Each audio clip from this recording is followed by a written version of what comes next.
Blessed be the Lord my strength, who teacheth my hands to war and my fingers to fight. This is Global Great Awakenings, and we are honored to be joined once again by the great Dr. James Fetzer. Jim, it is wonderful to have you on. So much happening, so much needing analysis. We've got the crazy Trump shooter and his ties to Ukraine and this unfolding narrative. We've got the State Department in panic mode, trying to shut down RT and every other Russian media that I think is astonishingly truthful, especially the Americans that are on there telling the truth, Ritter, Larry Johnson, the rest of them. And then just today, we've had another incident where the Israelis have set off cell phones and pagers and blown them up in the pockets of people, which I think is a foreboding indicator of things to come. So I'd like to start off with this video that we just did today when this just happened, and then launch into your presentation.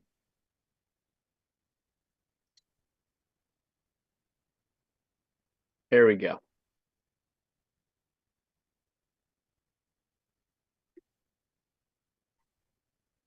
Let's cross live now to former U.S. Reserve Officer Scott Bennett. Scott, good to have you on the program with us again. In these times of technological warfare, how surprised were you when you first heard about this incident? Well, not at all, Rachel. I've seen this firsthand when I was in the Army. The NSA, the National Reconnaissance Office, the CIA are very adept at targeting telephonic communication channels, reverse engineering them and exploding them from within, never mind planting explosives, which probably is what they've done in this case. But they're very adept using the satellite technology to target cell phones, using the cell phone towers, and tapping into them and destroying them. In this case, there are reports of Petin explosives being planted in the battery. I wouldn't be surprised, Rachel, if this is a beta test and there are more to come. The Israelis are very notorious for phased operations. So I wouldn't be surprised if this is the first phase, and the next phase be prepared for tablets, computers, baby toys, baby telephones being exploded. If they have accessed technology in Taiwan, then they have every possibility of blowing up a lot of other personal items. And this was an act of terrorism, which killed innocent women and children, old people, not just Hezbollah officials. And this should be brought to the International Criminal Court as well as the United Nations Security Council. And be advised, too, I would not be surprised if the United States and Israel is selling this technology to the Ukrainians to use against the Russians. This is a clandestine act of terrorism. We've seen terrorism being exercised against Russia by the West, and I think this was a test. There are various reports circulating about what could have caused the pager explosions, and I know it's probably a little bit too early at this point to determine the exact cause, but my first reaction was it feels like a Mission Impossible movie. I don't mean to make light of the situation because, of course, it is a very serious situation, but how does someone even carry out this kind of coordinated operation? Well, if they were planting explosives, then they would have went to the engineering manufacturing access point, whether it's in China or Taiwan, and the CIA controls Taiwan for this very purpose. That's why they are refusing to surrender it to China. It's a covert weapons factory distribution center. And Israel, of course, has stolen all of the NSA, CIA satellite secrets and other things. So they would start from the point of origination, the distribution channels. They may have intercepted distribution channels and substituted them for exact replicas. We've seen this in other terroristic operations.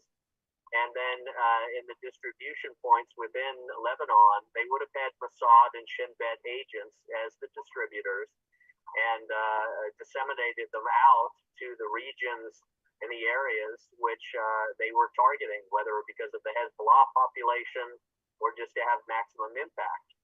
So this is also going to blow back in Israel's face, of course, because it's very easy for Hezbollah, Iran, Yemen, Syria, all of these nations to drop flyers all over Israel and say, because Netanyahu and Yoav Gallant have waged war against civilians, your telephones, your tablets, your pagers are now going to be similarly blown up in your faces and destroyed.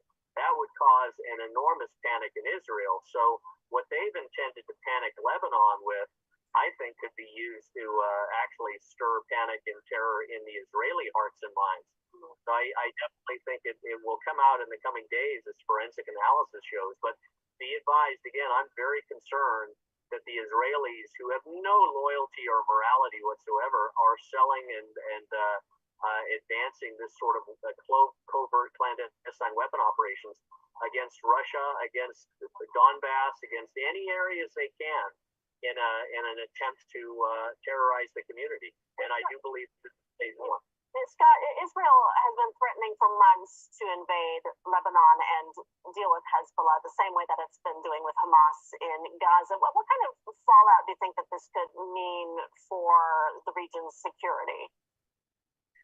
Well, it's not going to weaken the resolve of the Hezbollah, Lebanese, Hamas, or Syrian forces. It's only going to enrage the entire Islamic world in the neighborhood when they see women and children and men lying on hospital gurneys with massive holes blown up in their faces and then their stomachs from pagers that no doubt the Israelis sent a message ahead of time saying something like, Israel has a message for you, boom, and something cynical of that nature, no doubt, to get people's attention, to get them to pick them up, to get them to pay attention to the pager. That's the trap. And what this will do will harden the resolve of the militancies around the area, and they will step up the fight. They won't back down. They will only increase their tempo and their attacks against Israel. So be expected in the coming days. You will see probably more missile attacks from Yemen, more missile attacks from Hezbollah. I could see every neighborhood that Israel has tried to settle in northern Lebanon wiped out to make the homes uninhabitable. As Yoav Gallant has said, they're obsessed with putting their people back in these settlements that they've illegally claimed and stolen.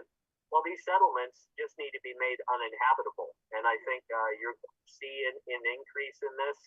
And the condemnation is really going to affect Israel. They're incapable of seeing the immorality of their actions. And this is only going to offend them. All right, we're going to leave it there. Former U.S. Reserve Officer Scott Bennett. Scott, thank you. Thank you, Rachel. So, Jim, I'll get your thoughts on that. A very interesting tactic they've pulled. Yes. Just for the audience, I haven't converted. This isn't a mini yarmulke. I had a biopsy, and it just happened to be today. They figured out a way to use blow up the lithium-ion batteries, Scott. They're already in the phones. It was not special explosive. They're just blowing up the batteries. We have this with the electric cars. They even sometimes spontaneous burst into flame. I mean, it's catastrophic. And one more reason why having electric vehicles is such a colossally stupid idea. It involves ravaging the earth far more than gas and oil exploration. We have all the gas and oil equipment everywhere, but they wanted to take this incredibly expensive venture to combat global warming, which is a myth. But this thing about figuring out a way to blow up the batteries, that's dastardly. You might have them in your pocket. It's going to hit your internal organ, might blow off your genitalia. If you got it by your hand, it's going to blow half your face away. I mean, this is truly disgusting. I think it does evince exactly the point you make. These Israelis have no sense of morality or compassion or human decency whatsoever. This is a reason why many believe the Israel must be ended as a state, if not completely destroyed, Scott. I think the scenario for that is rapidly evolving. Yeah, I do too. This is going to have a tremendous blowback of negativity upon all of the Israelis and their government and such. This will be presented, I think, at the United Nations as an act of terrorism. And you're going to see an acceleration and intensification of the strikes against Israel And my concern really is too that this is a phase one of future operations, and I wouldn't put it past them to begin doing this against Russia. If they can do it against Hezbollah, if they can target cell phones, I could see them pulling something like this against Russia using Ukraine, of course, but we'll see. But I'll hand it to you to jump into your analysis and presentation I know we have. Well, not only is Israel showing a disgusting lack of morality, but so is the American government, because I believe they're behind this attempt to assassinate Trump. I mean, how's this guy get from Hawaii to the golf club? How does he know Trump is going to be there? He had to have inside information. Nothing will slow me down, declares Trump. Shots were exchanged between a shooter and the Secret Service at Trump International Gold Club while the president was playing 300 to 500 yards away. FBI confirmed they were investigating this as an assassination attempt, but it may have been orchestrated by the FBI. Trump said, "Nothing will slow me down. I'll never surrender." The shooter has been detained, and I'm very glad to say that Ron DeSantis, governor of Florida, said Florida is going to conduct its own investigation. They're not turning him over to the FBI, which would have been a black hole. It would have gone nowhere. Meanwhile, an AK-47 backpack, GoPro camera recovered. He's been identified as Ryan Routh. Social media suggests was a Trump-hating Ukraine war, supporting, even worshipping liberal. Trump was not given complete perimeter protection because he's not a sitting president. Even though they're giving Barack Obama complete coverage, Scott, it is outrageous. And despite being hit by an assassin bullet just a couple of months ago. Here we have Robert Malone talking about what we got here, what he finds on this guy's website. I'm posting this, some of my thoughts as well as images. My goal is to open up space for comments. You remember Biden saying this yesterday, the day before the shooting. It has to stop. It's simply wrong. There's no place in America that has to stop what Trump, is doing. It has to stop. And today, there's another assassination attempt on Trump. Coincidence? I think not. Here are other D.C. politicos. Hakeem Jeffries is a leader of the Democrat Party. Extreme MAGA Republicans are the party of national abortion ban at Trump's Project 2025, which, of course, we know he has disavowed. We must stop them. Libs of TikTok published right now. I feel like MAGA in general, they are threats to us domestically, says Jasmine Crockett. And a few hours later, someone tries to kill him. This story happened about 2 hours ago. In a press conference, officials say Trump did not have Secret Service protection because he's not the sitting president. For Trump to have only limited protection instead of being fully, that decision must have been a judgment call from the White House. DHS, I believe, set this up. Who in the world would this guy be? Anthony Curtis body reports. I was able to see Ryan Wesley Routh's Facebook page before taken down, actively recruiting America to fight in Ukraine. His page explained all the requirements for passports, which countries one would fly.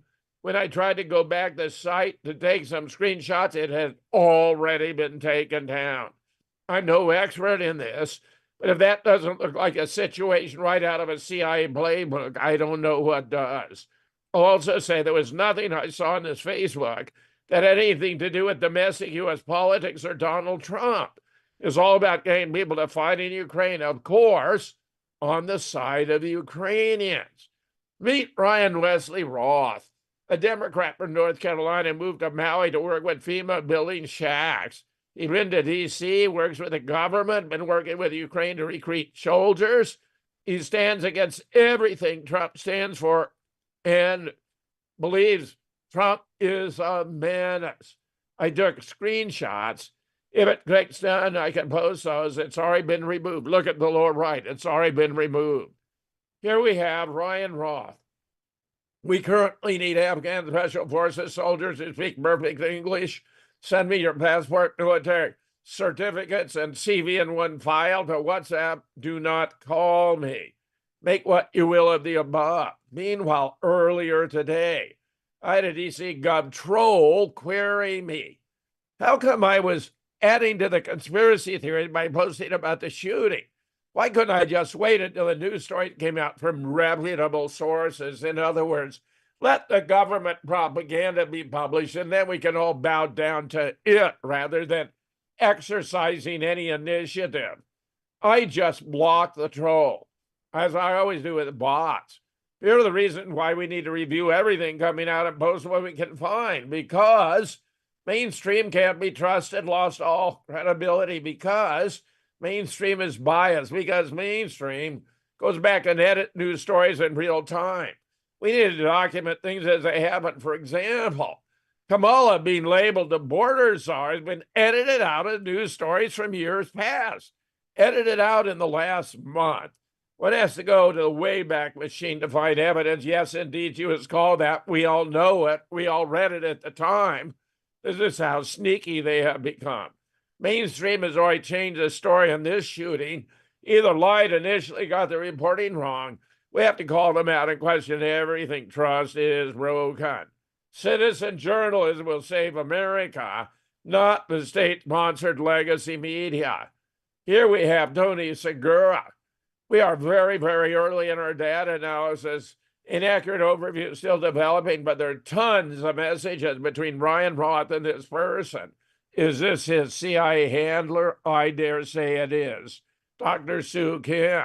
And here he did an interview in Romania, just a few minutes. Please tell me who you are and why are you here? I'm 56 from the U.S., from North Carolina originally, so I live in Hawaii now, so flew all the way from Hawaii here. So the question as far as why I'm here, to me, you know, a lot of the other conflicts are gray, but this conflict is definitely black and white. This is about good versus evil. This is a storybook, you know, any movie we've ever watched, this is definitely evil against good. I mean, we're battling a situation here where, you know, the Ukrainians and the rest of the world are caring and kind and generous and unselfish and take care of one another, and it's just a matter of, you know, we need to stand up for that. That is the most important thing in the world, is just to show human beings that we're kind and we're caring and that we take care of one another and that the world is united so that we feed each other and make sure that, you know, we all move forward as one collective whole unit. So, you know, we feel the pain of one country's failure and their conflicts, and we enjoy the successes of other countries that are doing good, and we all work together. And for some reason, Russia does not grasp this concept that we're all one unit, and we have to get along and work together and be normal human beings. This is 2022. We have to work together. It seems asinine that we have a leader in a country that does not understand the concept of being unselfish and being generous and being kind and just the basic moral values that are required by human beings these days. Please Can you believe, Scott, this guy sounds like a nitwit? I mean, it's drivel. He's saying this is black and white and Ukraine is kind and generous and moral when they're running Nazi troops. They're slaughtering their own people. They've denied the election. They suppressed the competition. They've shut down churches. I mean, how stupid. There's something very wrong here. Yeah, well, just to focus on the profile of this individual, his language is spouting out socialism and collectivism and Democrat ideology, things such as, quote, we're all one collective unit. We're all one unit, one being, one organism. This is classic liberal Democrat socialistic cowardice, of course, but you know, trying to hide in the mob, trying to you know, erase their own identity by becoming part of the collective. In the collective, there's no accountability, there's no individuality, There's no responsibility either. You're just somehow in a big flock of birds that flies in the same direction, and there's no individual autonomous decision making. This is what's coming out of this guy, and his impulses to label Russia and Putin as not kind, and we have to feed each other. It's pure socialistic claptrap, and the same ideological bullshit comes from all of these psychopaths when they cry about guns or gun shootings and things like that. The same, I don't want gun control. I'm sorry. I've heard him say, not this guy, but other shootings, other psyops, other government psyops. I don't want prayers. I want gun control. Gun control, the emasculation of society, the removal of classic Republican conservative, pull yourself up by your own bootstraps individuality. That is hated by the Democrat, Communist, Bolshevik mob. And this guy is, a psychopath, obviously, and very deranged. But I wouldn't doubt it if he is a Lee Harvey Oswald. If he has not been controlled, as you showed, the Sue Kim Manchurian candidate, what better than kind of semi-hot looking Korean girl to handle some deranged, stuttering imbecile that bites his nails. This guy is got all. I mean, the hair. Let's not forget the hair. Half of the hair is white. The other half is blue. Schizophrenia. We see this all the time in these patsies. From the Aurora, Colorado shooting in the theater with the crazy red hair to this guy. I won't recall all the numerous others, but this stinks, Jim, of a CIA, FBI operation. And I think, as I've said before, this is the Democrats exercising these sort of shooting events that are only going to continue and amplify. They're never going to relinquish power. And they're enfolding the Ukraine narrative into this whole existential threat, right? You played the congresswoman of these Democrats saying Trump is a threat to humanity. Trump, he's a threat to our democracy. This, absorbs into these simpletons who then internalize and use it. This is how you wind people up to be crazies. So the Ukraine narrative is obviously the front and center issue of the deep state because they have so much invested in the Ukraine. And they realize that Donald Trump, if he gets in, he will erase all of this Ukraine conflict. It'll be gone in a day because he won't tolerate any more funding. It's just not going to go anywhere. But I think this is ominous because it's showing every American too that's a conservative.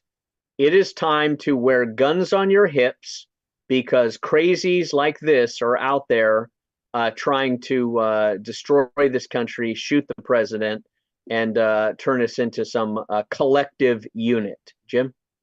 Yeah, I think you're right, Scott. I think that's exactly right. And there's more about it, indeed. Here's why the Secret Service wasn't protecting the golf course perimeter. According to the Secret Service, the golf course wasn't secure because Trump is the sitting president. But here's former President Obama's golf course in Martha's Vineyard. Secret Service inspects every vehicle that even drives near the course. Palm Beach Sheriff, about the investigation.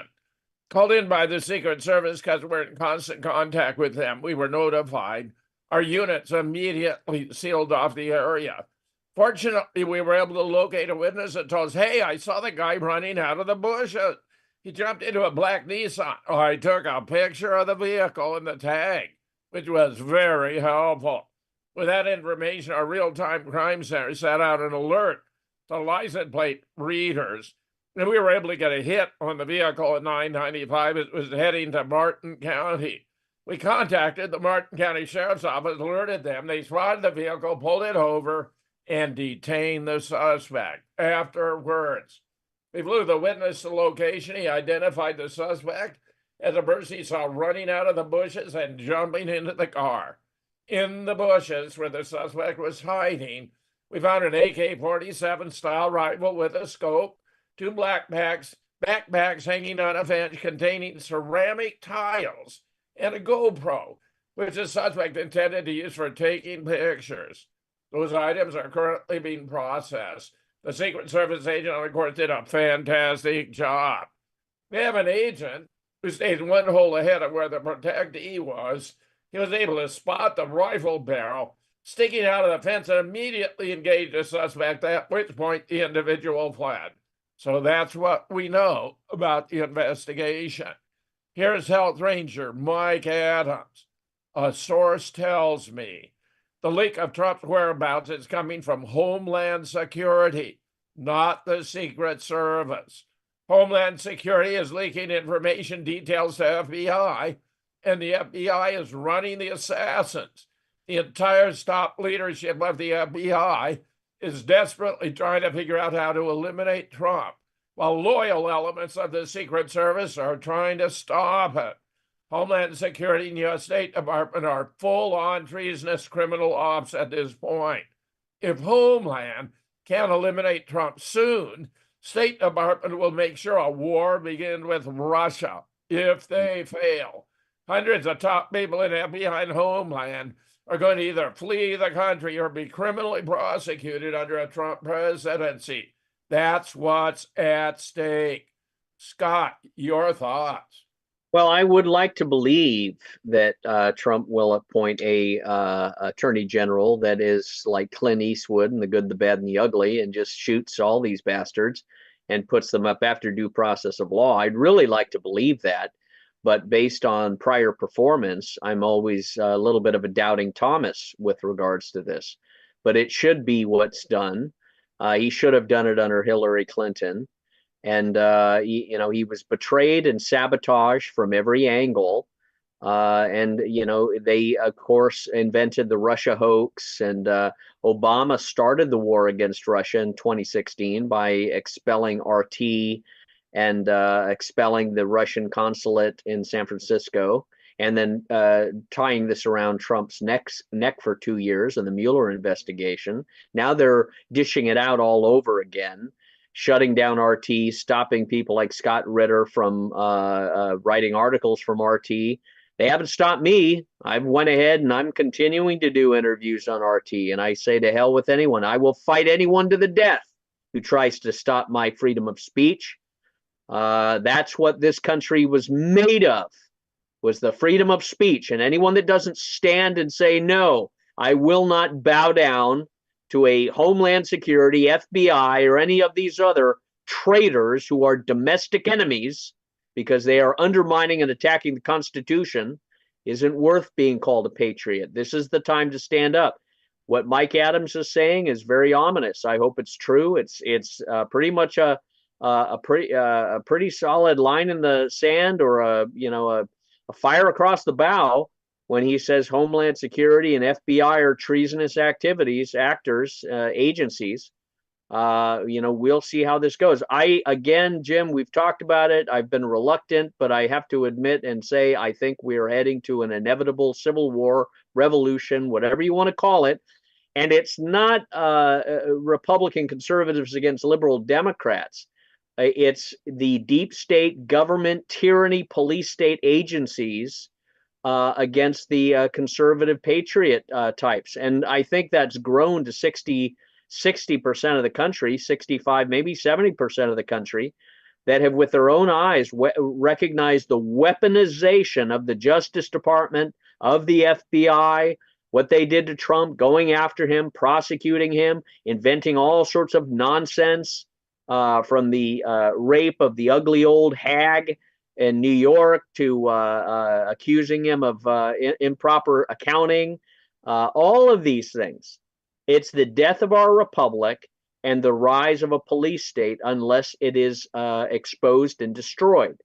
And I wish we had more leaders on Congress that would speak with the vitality that Mike Adams and Alex Jones do, and you and I do, of course, too. Go ahead.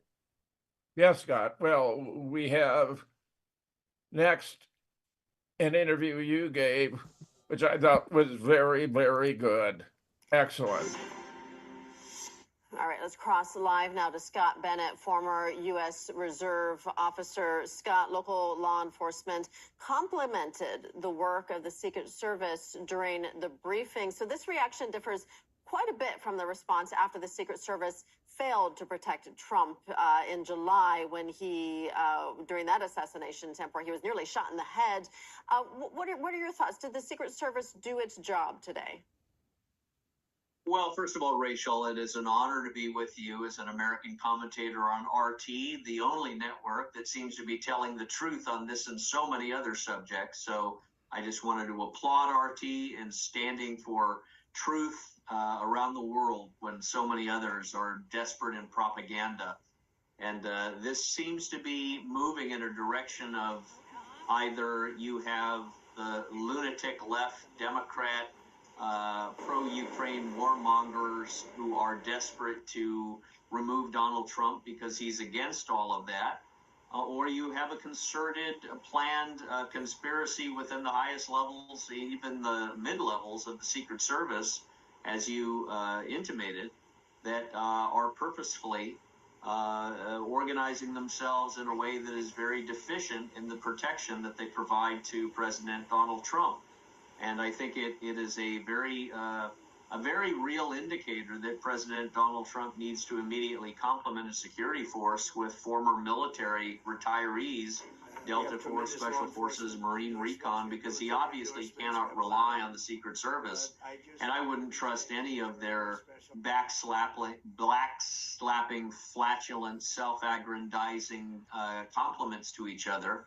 They know what they're doing, and they know that they are purposefully and intentionally taking orders from the Biden administration to lessen President Trump's security detail. They never provided any security to Robert Kennedy Jr., who has had family members killed. So I think we're entering a time where presidential assassinations are going to be a card that is played. If you don't want to die from diabetes, pay attention to this simple trick you can use starting tonight to balance blood sugars right away. Most people don't know this, but some sort of an assassination that occurs, whether it's against Kamala Harris, blaming it on a Trump supporter, or another attack upon President Trump.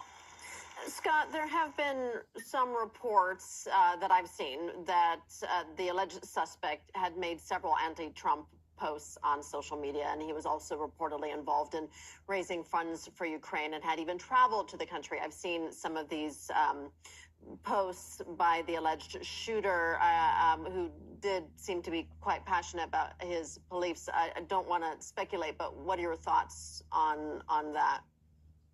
Well, as a former psychological operations officer, I'd say this is unfolding a larger narrative, which makes me very suspicious about the broader operation. This is now trying to unfold that Ukraine is of vital interest, and if President Trump doesn't support Ukraine, he may die. Now, as someone who's been to Russia and Donbass and seen the firsthand events of this Ukrainian conflict, I can tell you the Ukrainians are on the wrong side of the American public, and they're on the wrong side of the Constitution, and that Russia is fighting to preserve and protect its natural-speaking people in the Donbass. So President Trump, who I've advised in unofficial ways and knowing a lot of people close to him, he is aware of the real situation. He has to be cautious in how he talks about it politically. But President Trump knows he was duped and lied to by so many people, and he knows the reality that this Ukraine racketeering, criminal syndicate, money laundering, organ harvesting group of Zelensky thugs is not something that the American people want to continue to support. So if there's any Ukrainian ties associated with this assassin, I think it demonstrates a clumsy attempt to fold the Ukrainian narrative into a threat against President Trump that will only result in his strengthening of his resolve to stand against it. And we've also seen recently with the Polish foreign minister being caught by the pranksters trying to admit that President Trump's people would continue to support Ukraine and elevate the situation to force Putin into an agreement. I think that's a lie. I think President Trump recognizes the only way to solve this and win this is for President Putin and the Russian people and the Russian government, the Russian interests to be satisfied that they're not going to experience perpetual war against NATO. And Donald Trump has a great agreement with that. Scott, the initial reports of this shooting outside the golf course in Florida was that it was just two people shooting at each other, coincidentally near where the former president was golfing. And I know in the early, reports, you don't want to rush to judgment, but I'm just wondering, is it common for someone to be walking around with an AK-47? That, to me, sounds unusual. I don't know many big-horned deer that you could shoot from a golf course in Florida from behind a blind of bushes, poking the barrel of the gun through the fence line with two backpacks, numerous magazines and scopes. No, this is a ridiculous narrative. This was an assassination attempt. If it wasn't a operation that was put together by some other government forces, as we've seen suspiciously in the first assassination attempt. This was in no way, shape, or form a couple of guys playing tag with bullets or blanks. This was obviously something that was designed to kill the president or to intimidate him. I don't put past the possibility that they have found a patsy, that they have found some sort of borderline drugged up lunatic to perform this act. But I think it shows us, Rachel, honestly, that they are planning assassination games in the future to disrupt the American election.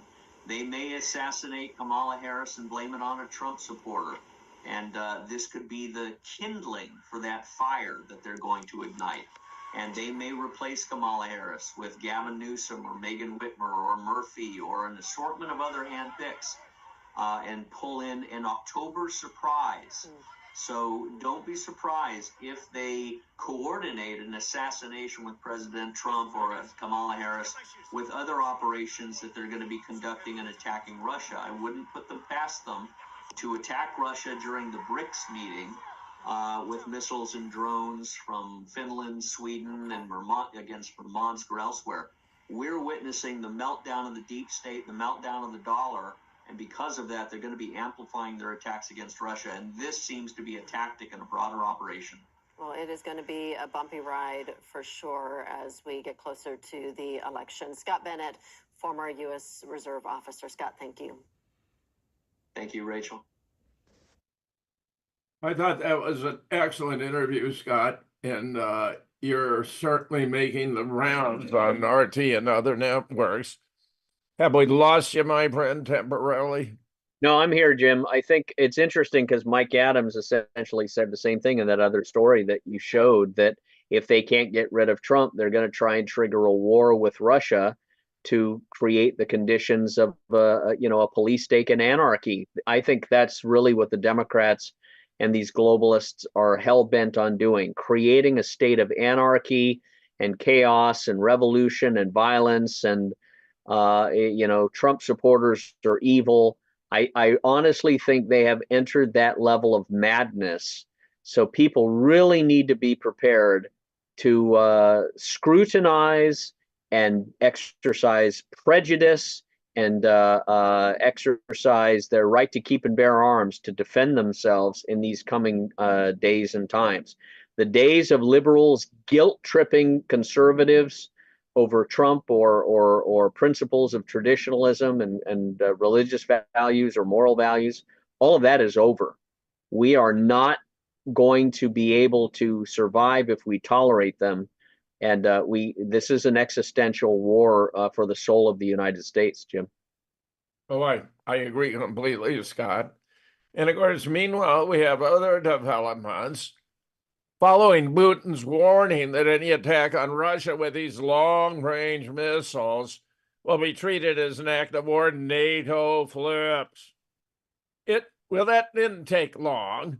2 days ago, leaks of the British media indicated the UK was going to approve Ukraine's request to hurl Storm Shadow missiles farther into Russia.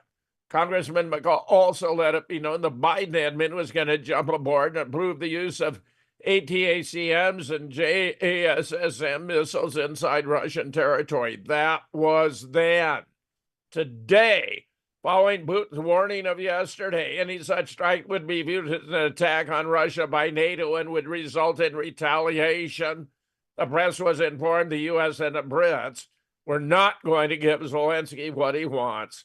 Looks like some sanity has returned to the NATO decision makers, like being hit up the side of a head with a club. Before we deal with the threat of nuclear war, the countercurrent channel is posted my interview. Russian nuclear subs have surrounded the United Kingdom. Hal Turner gets these stories. It's amazing.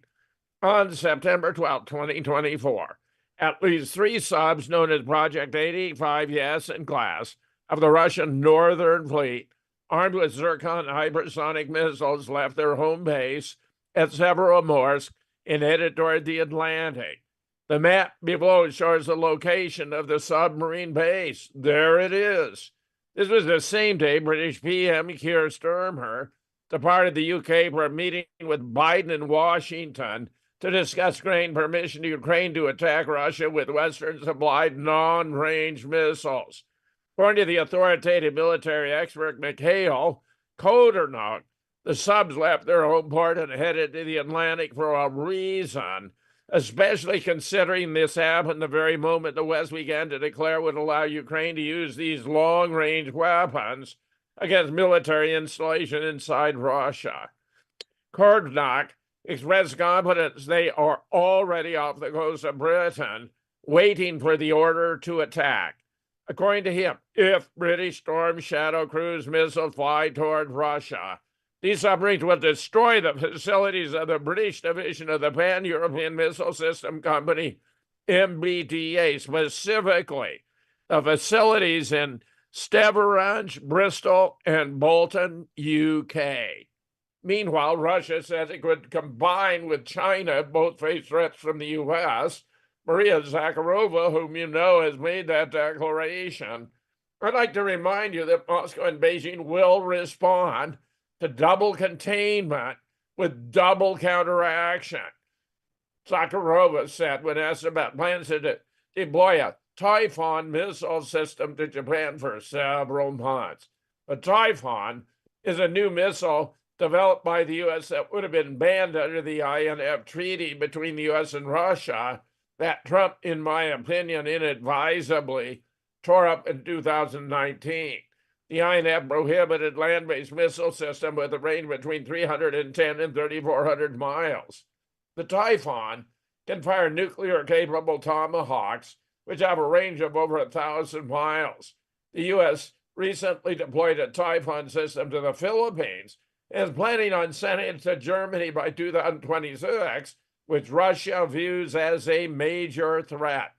It's clear both Russia and China will react to the emergence of additional and very significant missile threats, and the reaction, get this, will be far from being political, which has also been repeatedly confirmed by the two countries.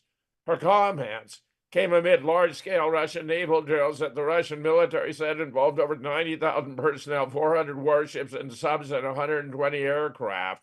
China participated in the Pacific portion with 3 Chinese ships and 15 planes. Russia and China have increased their military cooperation in recent years directly in response to the similar pressure that two countries have been facing from the U.S. and its allies. Zakharova insisted the relationship is defensive in nature. Our relations are not directed against third countries, and double counteraction does not contradict this. It is a defensive position, not an initiative to target other countries. But if an aggressive policy of attack had been implemented against us from one center, why not combine our potential and give an appropriate rebuff? Scott, she's got it right. This is exactly what we ought to expect. China has confirmed it will coordinate and act with Russia in defense against the United States if it's called upon.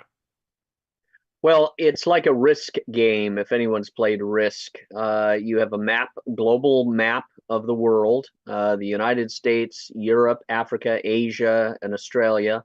And if you simply look at the amount of armies that are on the board, Russia has the greatest army that is battle hardened, that's seasoned, it's been fighting since Syria in 2014. It has a culture that views this as an existential threat.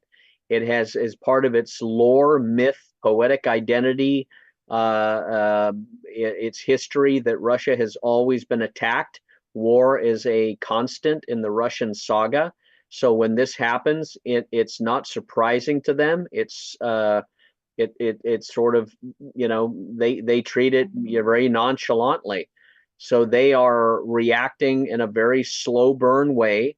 They're creating cauldrons. They're destroying everything that Ukrainians have, which is a tiny, tiny group of armies on the board compared to Russia. Every missile that they fire, Russia fires 12 back.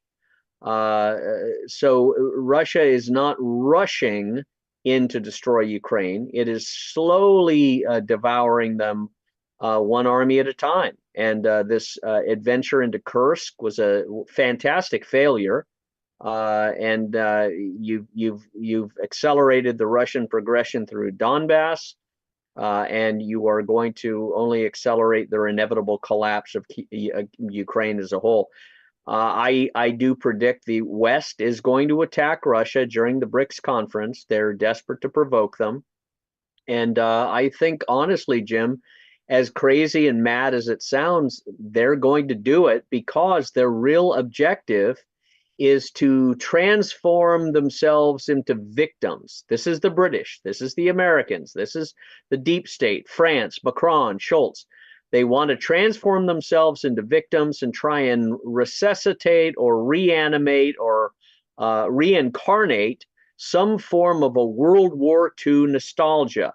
I've always suspected that when I saw the change of the uniform from, in 2016, they changed the Army uniform to a World War II uniform, dress uniform. I knew that something was funny and something coming down the pike.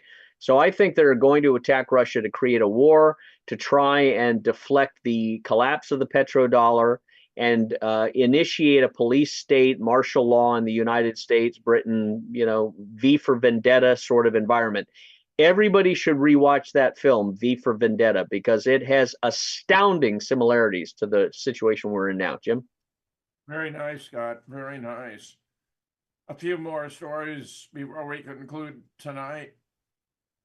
Ukraine ordered by U.S. neocons to provoke World War III before the election, very much as you are suggesting. We have a major problem with Ukraine, not about defending their territory or fake democracy. When Zelensky has suspended any election to maintain his dictatorship as long as there's a raging war, Ukraine has invaded Russia. And last night, Zelensky launched scores of attack drones. This, by the way, was written the day of the debate between Harris and Trump, even targeting Moscow. If China invaded the U.S. and landed in California, was 500 miles into the state launching missiles at Washington, D.C., would we do nothing? Putin is the only adult among the world leaders who fully understand the ramification of what NATO and the American neocons are doing, trying to provoke a response where Putin attacks anything in NATO so he can pretend he is the aggressor to launch World War III. This was staged to influence a debate tonight on ABC, a neocon mouthpiece. Trump and RFK are anti-war. And we may see Kamala or ABC whose questions are resurrected. Trump is a Putin puppet because he's against World War III, as is RFK. Putin, as an aside, very cleverly endorsed Kamala Harris, saying he found her laugh, which annoys virtually everyone, fascinating. If they use this attack tonight, it was a setup. The Democrats are flooding email with requests for endless donations. Can you imagine China invading California and Washington doing nothing? There'd be a call to impeach a president immediately. This is my concern. Despite all the propaganda by the Western press choreographed by the neocons, with many quoting as their source the Institute for the Study of War, which the neocon Victoria Nuland's sister-in-law runs, Putin is not a warmonger. If he were overthrown, trust me, it'll be somewhat far less restrained. Today, the neocons follow the same playbook as used by FDR. Congress would not issue a declaration to enter World War II in Europe. FDR did whatever he could to force the Japanese to attack, which was a justification for ending World War II. We are following the same playbook. Because it came out the U.S. had already broken the Japanese code, we knew about the coming attack. There was a Senate investigation into this manipulation of Congress. There was even a leak to the press. The Japanese might attack Pearl on November 30th before the attack of December 7th, 1941. I fear that unless Putin uses a tactical nuke inside of Russia to eradicate the invading Ukrainian force, we may see a coup where he is overthrown. The only way to wake up the West is to demonstrate that he will use a nuke for NATO, and the American neocons say he is bluffing. That's the only way to get the West to question our leaders.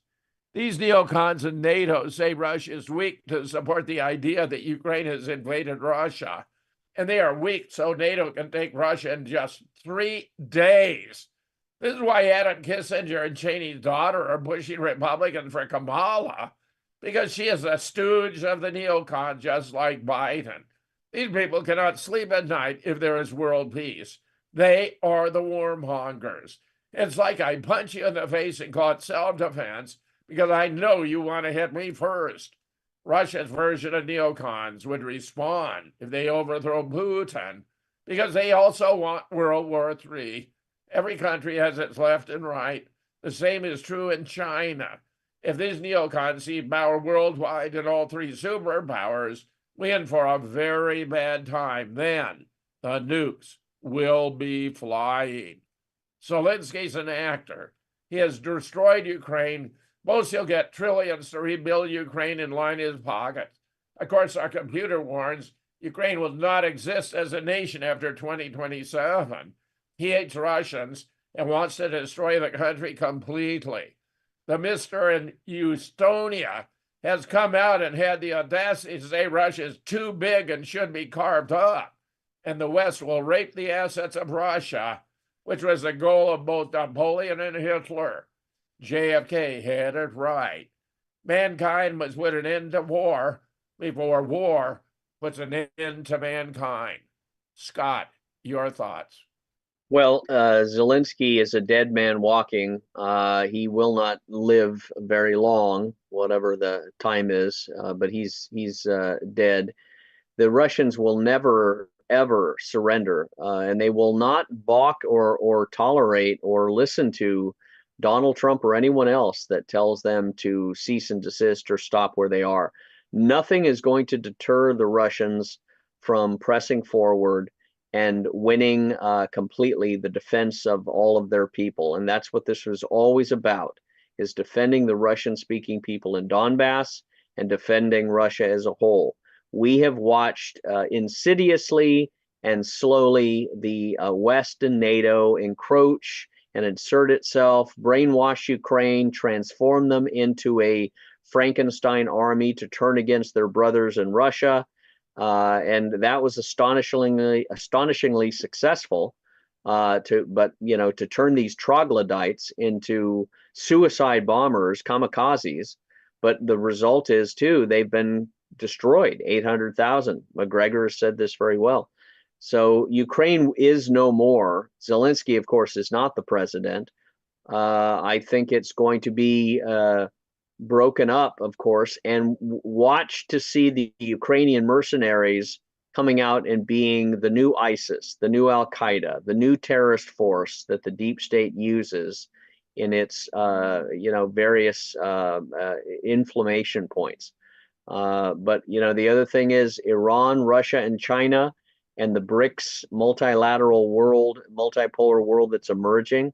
This is going to eclipse America, NATO, and the European Union. This is going to fragment and disintegrate the European Union. You're going to also see the European governments overthrown with new leadership rising up, calling out the United States for destroying the Nord Stream pipeline, and possibly putting to death Olaf Scholz for treason, and Macron, and Boris Johnson, and the rest of them, and Biden.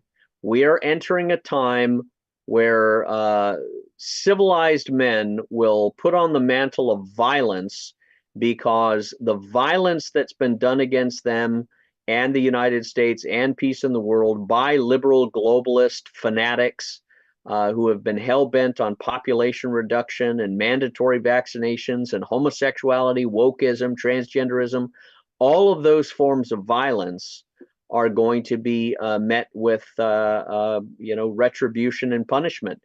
And I think we're on the verge of watching the fall of Rome, but an emergence of something. I think the conservative resurrection will be quite powerful.